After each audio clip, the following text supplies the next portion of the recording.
I was jolted awake by the roar of chainsaws, not the faint buzz of far-off construction. They were screaming just outside my bedroom window. Staggering onto my porch in my sleepwear, I saw 4 men tearing down the oak trees my late wife cherished. These trees had sheltered our home for 4 decades.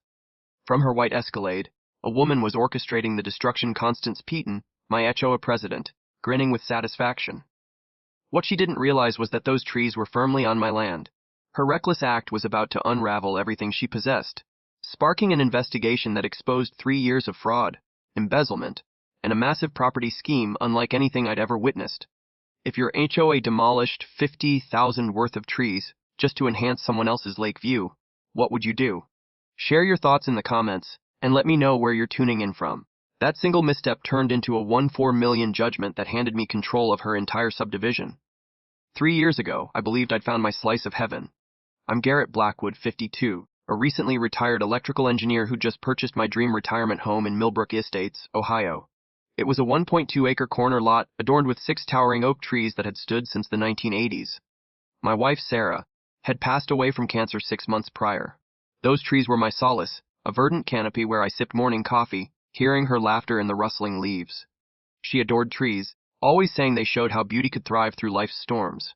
The realtor, Constance Peaton, was a 48-year-old blonde with a polished suburban charisma that screamed authority. Her white Escalade sported a blessed license plate frame, and she casually mentioned being the HOA president. Just a formality, she said, claiming the rules were minimal. That was the first warning sign I missed. The second red flag waved at my first HOA meeting. Constance ran it like a corporate takeover, presenting slick PowerPoint slides on property value enhancement and aesthetic guidelines. She coldly dismissed a 70-year-old veteran's request for a memorial garden for his late son, declaring it didn't fit or vision, her gavel slamming like a judge's hammer. The real alarm was her fixation on my trees, her gaze lingering on them through the community center's windows, calculating something I couldn't yet decipher. 6 weeks later, she showed up at my door in pricey tennis whites, clipboard in hand, her perfume so overpowering it lingered in my throat. "Garrett, darling, we need to discuss your trees," she said, her heels tapping my porch like a countdown to conflict. Lakefront neighbors, she claimed, were upset about their views being blocked. I glanced past her to the artificial lake, where 800,000 homes enjoyed unobstructed water views, except for my oaks. "Those trees were here when I bought the place," I told her, "from you, if I recall." Her smile stayed fixed, but a chill flashed in her eyes. "Of course, but community needs change. Property values, standards, you understand. We'll find a compromise that suits everyone." In Constance's world, everyone meant her. Compromise meant my loss. Over the next 18 months, her tactics escalated like a seasoned tyrant. It started with casual remarks during her evening power walks, always pausing at my property to critique overgrowth or maintenance lapses. Then came official violation notices: grass too tall, mailbox misaligned, even my welcome mat's color deemed unacceptable, each carrying $50 daily fines. Appeals meant facing her handpicked board of timid retirees who avoided my gaze as they ruled against me. The message was clear: obey or pay. But Constance didn't know electrical engineers are wired to solve problems and document everything. While she played neighborhood despot, I was studying property law, digging up original subdivision records, and logging every encounter. Late nights under my endangered oak's laptop on my lap weren't just about saving my trees. They were about uncovering how much power she truly held. Spoiler: less than she believed. The tipping point came when she hired a sham arborist to label my 40-year-old healthy trees as eminently hazardous. That's when I spotted her first major blunder: the arborist wasn't certified for safety evaluations, rendering his report useless. Digging deeper into Constance's past revealed something far bigger than tree fraud. Something that flipped her from hunter to hunted, and turned my quiet retirement into the costliest lesson she'd ever learn. Those lakefront neighbors she was so keen to please. They were about to learn their HOA president had been deceiving them about far more than my trees. Constance's retaliation was swift and dramatic. 2 weeks after her fake arborist plan fell apart, she appeared at my door with a folder as thick as a dictionary, her predatory grin back in place. "Garrett, sweetheart, I've got great news," she cooed, her perfume so strong it stung my eyes. "The newly formed Millbrook Estates Emergency Safety Committee has reviewed your hazardous trees." I'd never heard of this committee, of course. "Emergency Safety Committee?" I asked. "Oh, very official," she replied. "Mrs. Henderson, the Johnsons, and me. We've deemed your trees in immediate danger. She shoved the folder at me like it was a court summons. Inside were photos of my oaks during last February's ice storm, branches sagging under ice, shot from angles that made sturdy trees look deadly. The report demanded urgent removal to prevent catastrophic damage and loss of life. Her boldness was staggering, but she'd made a fatal error. In my engineering days, I'd worked with enough contractors to know emergency tree assessments required licensed arborists, real ones. As she stood there oozing smugness, I was already plotting my response. That night, I accessed the state licensing database, a skill I'd honed during my divorce when Sarah's oncologist had credential issues. Constance's expert arborist. His license was suspended 3 months ago for falsifying safety reports, with a state file documenting his history of fraud. Even better, I recalled Ohio's one-party consent recording laws from a workplace harassment case at my old firm. Every conversation I'd taped with Constance, where she admitted her obsession with lakefront views, was legally admissible. The next morning, I called City Inspector Rodriguez directly. He arrived, a grizzled man who knew healthy trees from hazards, and I handed him the arborist's licensing violations and played key recordings. Rodriguez surveyed my property with a GPS unit, checking soil and distances, his boots crunching leaves as he muttered Spanish expletives, realizing he'd been pulled into a HOA scam. "Mr. Blackwood," he said, visibly furious, "these are pristine specimen trees. Someone squandered city resources with fake reports." I asked him to document it officially. "Already writing," he replied.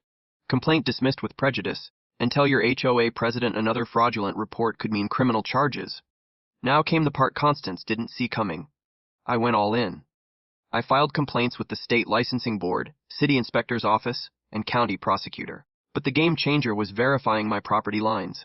The 1987 subdivision plat revealed a shocking truth: my corner lot extended 15 feet closer to the lake than current survey stakes showed. Someone had quietly shifted boundary markers, likely during landscaping projects. Land that was legally mine was being used for neighbors' gardens and docks. I'd learned during my father's estate settlement that original subdivision documents override later surveys. Your deed is the ultimate truth. When I showed Mrs. Henderson the evidence, her face paled. "Garrett, I need to tell you something," she whispered, glancing nervously around. "Constance claimed you were planning to cut those trees for insurance money. She said if we didn't sign her petition, falling property values would ruin our retirement." "Intriguing. There's more," she added. "She's done this before. The Williams on Elm Street. She forced them to remove a healthy maple for someone's lake view. They sold their home to avoid her harassment. That night, under my threatened oaks, with the lake's gentle lapping as my soundtrack, I saw the pattern. Constance wasn't just after trees. She was running a property manipulation racket. But the biggest bombshell came when I checked her own lakefront mansion's records. 3 days later, my hands trembled with excitement. According to the original developer's bankruptcy filings, her entire lot was meant to be community green space. Constance Peton might not legally own the land her house stood on. Her counterattack was like a cornered beast's. The morning after my property line win, I found 5 violation notices taped to my door, each more absurd than the last. Grass 0.3 inches too long. Mailbox painted unapproved charcoal instead of regulation navy. Christmas lights left up 14 days past the holiday window. Welcome mat an unauthorized earth tone, instead of neutral beige. Even my garden hose was cited for being visibly stored. Each violation carried 50 daily fines, $250 a day, draining my account until I complied. The notice gave me 30 days before a lion would hit my property. Standing on my porch, reading this bureaucratic onslaught, I smelled Sarah's honeysuckle blooming nearby. Its sweetness fueled my growing fury as I realized Constance was trying to bankrupt me into submission. But she just handed me a paper trail. That afternoon, I stormed into the county courthouse and requested every corporate filing for Millbrook Estates HOA. The clerk, her fingers stained with ink, gave me a thin folder that should have been stuffed with annual reports. What I found made my pulse race. The HOA's nonprofit status had lapsed 18 months ago. They'd missed the renewal deadline and never refiled. Under Ohio law, learned from a messy consulting contract years ago, expired corporations lose all authority to collect fees, impose penalties, or enforce rules. Constance had been running an illegal extortion scheme for over a year. Even better, the HOA's bank account wasn't registered to the association. It funneled directly to Pitton Properties LLC, her real estate business. $250,000 in community funds had flowed into her personal account. I'd uncovered systematic embezzlement. The Ohio Attorney General's fraud hotline picked up on the second ring. The investigator practically drooled when I described the expired corporation and diverted funds. Mr. Blackwood, you're alleging theft of over $200,000 in homeowner dues, he said. That's just the start, I replied, flipping through bank records I'd obtained via public records request. She's used our money for fake expert reports and bogus violation enforcement. While compiling my evidence, I dug into Constance's past. My hands shook with rage at what I found. She'd run the same scam in 2 other neighborhoods, bankrupting 3 families with escalating fines, forcing them to sell their homes at fire, sale prices, all handled by Peton Properties. She was orchestrating a property theft ring masked as community governance. The smoking gun, her own Facebook posts, where she bragged about enhancing property values by removing unsightly obstacles, complete with photos of felled mature trees and captions celebrating improved aesthetics. She'd practically confessed to conspiracy online. I called an emergency meeting with the 3 reasonable board members who'd resisted her tree removal vote. In Henderson's living room, the scent of fresh coffee couldn't mask the tension as I laid out the evidence: lapsed corporation papers, bank statements proving embezzlement, and a history of forced sales. Their faces cycled through shock, disbelief, and fury. She's been robbing us blind for 2 years, Johnson growled, his voice breaking. Worse, I said, she's used our funds to fabricate emergencies and illegal fines. Henderson stood, staring out her window at Constance's gleaming mansion. No wonder she insisted on controlling all finances when she took over. We thought she was generous with her time. She was generous with our money. 2 nights later, Constance played her final card. An emergency board meeting, bringing her husband, City Councilman Richard Peton, as backup. The community center's fluorescent lights buzzed like angry hornets as neighbors packed in, sensing a showdown. Ladies and gentlemen, Constance declared, her voice dripping with false authority, Minster, Blackwood's defiance endangers our community's property values. I'm calling for an immediate vote to authorize emergency tree removal and expedite lion proceedings. That's when I stood, evidence folder in hand, feeling every eye on me. Before any vote, I said, my voice steady in the sudden hush, this community needs to know our HOA has been operating illegally for 18 months. Every fine, penalty, and threat has been criminal fraud. The room exploded, but Constance wasn't done. She was about to make the mistake that would ruin her. Constance froze for 3 seconds after my revelation, her mind clearly scrambling for a counter.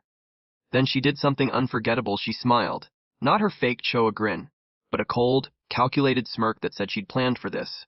Well, she said, smoothing her designer blazer, Mr. Blackwood's done his research, but no amount of digging protects you from legitimate safety concerns.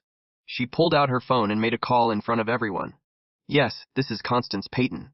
We have that tree emergency we discussed. Tomorrow morning, first thing. No, the owner will be away. My blood chilled. She'd been stalking my social media, knowing I'd posted about driving to Cleveland for my daughter Emma's college graduation. She knew I'd be gone for 8 hours. Ladies and gentlemen, she announced, her voice oozing fake concern, emergency tree removal begins at 7 a.m. tomorrow to address a critical safety issue that overrides Mr. Blackwood's administrative claims. The meeting dissolved into chaos. Henderson shouting about illegal corporations, Johnson demanding permits. But Constance was already leaving with her husband, phone to her ear, making more calls. I trailed them to the parking lot, where sodium lights cast a sickly yellow glow. The air smelled of coming rain. Constance, you can't order tree removal on my land. You have no authority.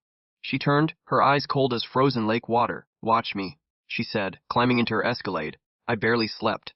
At 5 a.m., I called in sick to Emma's graduation, a first for missing a child's milestone, and set up at my bedroom window with a camera. At 6:47 a.m., the convoy rolled in, 2 pickups, a wood chipper, and a sheriff's cruiser. The tree crew looked professional, hard hats, safety gear, but something felt off. I ran outside as chainsaws roared. Stop! These are my trees, my property! The foreman, a grizzled man with tobacco-stained teeth, looked puzzled. Mom said this was an emergency job. Got the paperwork here. He handed me a work order signed by Constance Peton, Emergency Safety Coordinator, Millbrook Estates. It looked official but matched the expired corporate documents. Legally worthless. This woman has no authority, I said. The HOA isn't even legal. Sheriff Deputy Martinez stepped forward, a stocky man with nervous eyes, glancing toward Constance's house like he awaited orders. Sir, I'm supervising a legitimate safety operation. Inspector Rodriguez signed the authorization yesterday. But I'd spoken to Rodriguez 2 weeks earlier. He'd confirmed my trees were healthy and any emergency claims were fraud. Someone was lying, and I had a recording to prove it. As I argued with Martinez, the chainsaws began. The scream of steel cutting into 40-year-old oak mixed with diesel exhaust in my panicked breaths. In 27 minutes, they felled 6 trees, including the one with Sarah's carved initials, where I'd proposed, where she'd shared her cancer diagnosis, where I'd scattered her ashes. Gone. Reduced to wood chips across my ruined yard. But here's the twist that changed everything. They didn't stop at the property line. In their haste, they cut trees 15 feet inside my confirmed boundary, unquestionably my land. Martinez realized his error when I pointed to the survey stakes, his face draining of color. He'd just overseen criminal destruction of private property. Jesus Christ, he muttered, grabbing his radio. We've got a problem. The foreman looked ill. Mime said everything this side of the driveway was fair game. Didn't mention property lines. I stood amid the wreckage, sawdust thick in the air, staring at 189 Zalorzen in ruined trees. The fresh oak scent mingled with diesel and my burning rage. But one thought shone clear: Constance had committed multiple felonies in front of witnesses. Trespass, destruction, fraud, conspiracy. She'd wanted my trees gone for her view. Instead, she'd handed me the evidence to take everything she owned, including, as I'd soon learn, property that wasn't hers. By 8:30 a.m., the devastation was complete. 6 oaks reduced to stumps, my yard a battlefield, Martinez scrambling to explain criminal property destruction in his report. My attorney, Marcus Bennett, called back, his voice alive with the thrill of a case with teeth. Garrett, you won't believe what I found in the subdivision records. You sitting down. I surveyed the sawdust coating my life. Marcus, after this morning, nothing can surprise me. Constance's lakefront property was never meant to be private. The 1987 development plan designated her entire lot, house, dock, all, as community green space. The words hit like a punch. What do you mean? The developer, Millbrook Construction, went bankrupt in 1989 before finalizing subdivision amendments. Her deed is based on unrecorded preliminary plats. Her property belongs to the HOA. I sank onto my porch steps, head reeling. She's lived there 6 years. It gets better, Marcus said. Bankruptcy records show she knew about the issue when she bought it, paid the developer's attorney $15,000 to hide conflicting documents and push through a fake deed transfer. It clicked. That's why she controlled the HOA, to block anyone from questioning land use or reviewing original records. What's her property worth? I asked. Conservatively, the $150,000. The lakefront alone is 600 Zalorzen. My tree suddenly seemed minor. So we're not just suing for tree damages anymore, Marcus said. We're demanding reversion of stolen community land. This is federal court territory. I gazed at Constance's mansion, its windows gleaming like a beacon of justice. She hadn't been protecting property values. She'd been guarding her illegal claim. There's more, Marcus added. She's used HOA funds for her illegal property. Landscaping, dock repairs, her driveway, all paid with community money. It's a full-blown conspiracy to defraud the neighborhood. The sawdust sweetness mixed with the lake's distant scent, which Constance had enjoyed illegally for 6 years. Every sunset from her stolen dock, every party on her fraudulent deck, built on lies. Next steps, I asked. We file everything at once: tree damages, property reversion, criminal referrals, licensing complaints. She'll lose everything. I looked at the wreckage with new perspective. Those trees were Sarah's memorial, but their loss would be Constance's downfall. She'd bet it all on one illegal chainsaw operation, and some bets destroy the gambler. How long has she known this was coming? I asked. Based on her behavior, Marcus said, she's been planning her exit for months. But it's too late. She just committed felonies to cover a civil fraud. No escape now. Within 48 hours, my quiet home became a war room. Marcus arrived Tuesday with 2 associates, a forensic accountant, and enough documents to paper my walls. We're not just building a case, he said, spreading color-coded files across my table. We're dismantling a 6-year criminal enterprise. The accountant, Lisa Rodriguez, had dissected HOA finances over the weekend. Your neighbor diverted $347,000 through her business accounts, she said, pointing to a spreadsheet that screamed prosecution. Landscaping contracts to her own companies, unperformed maintenance, and $23,000 in emergency legal fees to her divorce attorney. Marcus added Janet Morrison, an environmental lawyer specializing in tree law, a real niche. Her assessment floored me. 6 mature white oaks, 40 years old, she said, showing photos that made them look like botanical gems. Replacement value $80,000, but that's not all. Her soil reports looked like crime scene evidence. Removing those roots destabilized your slope's drainage. Potential erosion, foundation risks, and ecosystem damage that'll take decades to fix. A third attorney, a RICHO specialist, explained Constance's fraud qualified as organized crime. Multiple victims, financial fraud crossing federal thresholds, conspiracy with public officials. he listed. She's not just a bully. She's running a property theft syndicate. While the lawyers worked, I rallied the community. Word of Constance's tree stunt spread like wildfire, and my phone buzzed nonstop. Henderson called first. Garrett, Constance overcharged us $8,000 for community center repairs that never happened. Johnson followed. She made me remove a non-compliant shed, then used HOA funds to install an identical one at her place. By Thursday, 7 families reported similar harassment, fake violations, escalating fines, and threats that always benefited Constance or her allies. The breakthrough came from Carol Martinez, Deputy Martinez's wife, who called Friday, voice trembling. My husband's sick over that tree cutting. Constance told him the city authorized it, but his supervisor found no record. She offered him $500 to oversee it without questions. He thought it was legit over time until he realized the truth. That gave us our final piece evidence of bribing a law enforcement officer. Marcus coordinated our multi-front assault over the weekend. Criminal referrals went to the county prosecutor and state attorney general. Civil suits hit state and federal courts. Licensing complaints targeted Constance's real estate license and her husband's counsel position. Timing is key, Marcus said, showing a military-style timeline. We file everything simultaneously, criminal, civil, administrative. She won't have time to hide assets or fabricate defenses. The most satisfying part, Ohio law let HAs reclaim stolen common areas with a majority vote, and we had proof her lakefront property was ours. Imagine the irony. Marcus grinned. She cut your trees for her view, and we'll use that crime to take her lake. Janet's environmental report added another layer. My tree's site was a protected wetland buffer.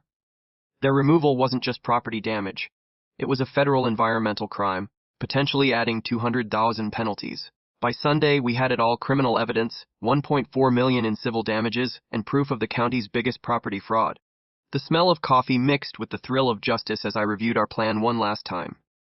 Constance had bullied our neighborhood for 3 years.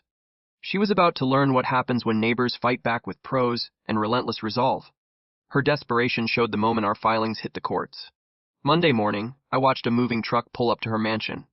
By noon, a for sale sign appeared on her lawn, the same stolen lakefront property she'd occupied for 6 years. She was trying to cash out before courts could freeze her assets, but Marcus was ready. By 2 p.m., we had a restraining order blocking any property transfers pending our fraud probe. The look on her face when the sheriff served those papers was worth every sleepless night.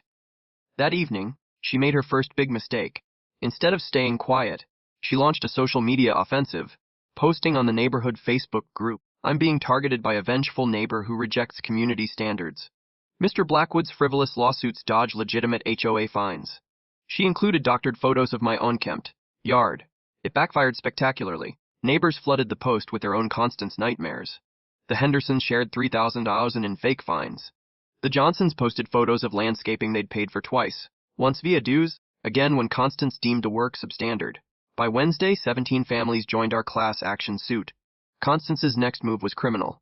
She tried bribing Inspector Rodriguez with $2,000 to backdate a tree removal authorization. Furious at being roped into her scam, Rodriguez was wearing a wire. The recording was damning. Her voice clear, offering cash for forged documents. "Sign this, predate it to last Friday, $2,000 cash, and we'll call it a paperwork mix-up." Rodriguez replied, "Mom, you're asking me to commit a felony. I'm asking you to fix a simple oversight." She countered. The FBI's fraud division loved that tape. Bribing an official bumped her charges from state misdemeanors to federal felonies with serious prison time. Meanwhile, I was battling her attempt to legitimize the tree cutting. 3 neighbors signed affidavits claiming my trees were dangerous, praising her heroic safety efforts. The affidavits were suspiciously identical, but my military training kicked in. Verify your sources. Research showed all 3 had received tax breaks through her husband's counsel connections just before signing. That gave us evidence of conspiracy and official misconduct. Thursday, Constance filed a counter-suit, claiming I'd harassed her family, threatened her safety, and defamed her, demanding $500,000 for emotional distress. Her error, listing specific dates and incidents I could disprove. She claimed threatening calls when my phone records showed I was in Cleveland with Emma. She alleged vandalism when my security cameras proved I was home. Marcus laughed reading her filing. "Garrett, she just handed us perjury. Another felony." The community rallied hard. Neighbors organized meal trains, volunteered to replant my yard, and raised $12,000 for my legal defense in 3 days. Carol Martinez, the deputy's wife, led a petition to oust Constance from the HOA board, gathering 41 of 47 families' signatures in 48 hours. We're done with her dictatorship, Carol declared at an impromptu meeting, the community center's lights buzzing like angry wasps as she listed families Constance had bullied. By Friday, the walls closed in. Federal investigators froze her accounts. The state suspended her real estate license pending charges. Her husband faced ethics violations ending his career, but Constance wasn't done. She called an emergency HOA meeting for Sunday, promising final resolution of disputes and critical financial decisions. I sensed a trap. At 3 a.m. Saturday, a text from an unknown number warned, she's planning to dissolve the HOA tomorrow and claim bankruptcy to dodge liability. Thought you should know. A friend. My blood froze. Dissolving the HOA could erase the entity holding her embezzlement records, complicating prosecution and our property claim. I called Marcus at that ungodly hour. She can't dissolve it alone, he said, groggy but sharp. Needs a majority vote and state approval, but she might try if she's desperate. We need to counter with our own agenda. Sunday morning, Deputy Martinez showed up, looking sleepless, his uniform rumpled. Mr. Blackwood, before today's meeting, I need to confess. Constance offered me money to oversee the tree cutting. I thought it was legit overtime. I didn't ask enough questions. He handed me an envelope with his official statement, detailing her promises and how she made it seem legal. The meeting at 2 p.m. was packed. Cars lined 3 blocks, local news cameras rolled. An FBI agent, Sarah Bennett, sat in the back, scribbling in a government notebook. Constance, in a black suit like she was at a funeral, opened with a shaky gavel. This meeting addresses our OA's viability. I'm calling for an immediate vote to dissolve Millbrook Estates HOA and distribute assets. The room erupted. Henderson shouting about stolen funds, Johnson demanding financial transparency. Constance pushed for a vote, trying to destroy evidence by dissolving the HOA. I stood with my evidence folder, 47 pairs of eyes on me.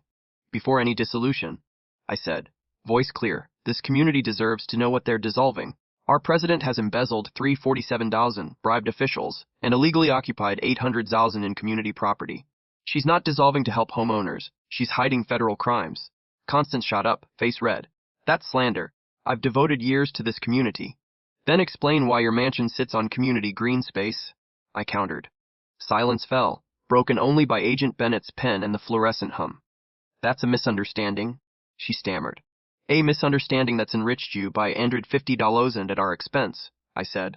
Her husband stood, chair scraping. This meeting's over, but Constance's final mistake was coming. You don't understand what I've done for this neighborhood, she screamed, her facade crumbling. I've boosted property values, removed problem residents, and upheld standards. If that meant creative financing or strategic property moves, so be it. Agent Bennett's pen froze. She'd just confessed in front of 50 witnesses, reporters, and a federal investigator. Are you admitting to fraud and theft?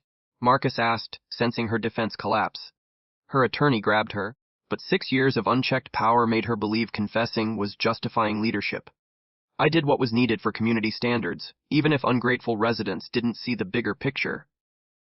The room exploded, but Agent Bennett's voice cut through. Constance Peaton, you're under arrest for wire fraud, embezzlement, conspiracy, and bribery. Handcuffs clicked like a symphony's final note. Cameras flashed as agents led her out, her face a mask of shock. Standing at her former podium, I addressed the crowd. We've reclaimed $850,000 in stolen property, and we'll build something beautiful together. The applause roared like thunder. 6 months later, I stood on the deck of what was once Constance's stolen mansion, watching my grandkids play where her illegal dock stood. The federal judge awarded me $1.4 million, the largest HOA fraud judgment in Ohio history. But the real win was our community's transformation. Constance pleaded guilty to 14 federal charges to avoid 20 years in prison, agreeing to repay embezzled funds, forfeit her property, and teach ethics to realtors. Her husband resigned in disgrace, and they fled to Florida. The reclaimed lakefront became the Sarah Blackwood Memorial Community Center, hosting everything from art classes to bridge tournaments, funded by recovered funds. My destroyed grove became the Millbrook Heritage Arboretum, with 40 new trees, each with a family's plaque. Sarah's oak stands central, its plaque reading, in memory of love that grows stronger through storms. Our case inspired the Millbrook Act, mandating HOA audits and background checks, and helped 3 other communities recover $2 million in stolen assets. My settlement funded the Millbrook Property Rights Education Foundation, aiding 17 families against HOA abuse, recovering $300,000 in illegal fees. Last month, our first tree festival celebrated stewardship and solidarity. Families picnicked under our new grove. Kids played on equipment where Constance's Escalade once loomed. Henderson, now HOA president, spoke on unity against corruption. Johnson, our treasurer, shared transparent financials. Deputy Martinez, who testified against Constance, joined with his family. We awarded a 5,000 scholarship to Emma Rodriguez, a student studying property law, inspired by our fight. As the sun set, painting the lake gold, I thought of Sarah. Her carved initials were gone, but her legacy lived in every gathering, every child swimming in shared waters, every neighbor feeling safe. S'mores crackled where Constance's Escalade once parked, laughter echoing as parents recounted her reign of greed. Those days are gone. We learned property rights protect everyone when defended together, truth trumps fake authority, and communities wield power through courage. Share your HOA horror story in the comments. You might have more legal options than you think. Subscribe for more tales of beating corrupt systems. Next week, hear about a homeowner who turned a noise complaint into a $2.3 million EPA settlement that changed federal rules. Thanks for watching today's OA Karen Meltdown. If you enjoyed seeing justice served, hit like, share your thoughts, and subscribe for more drama.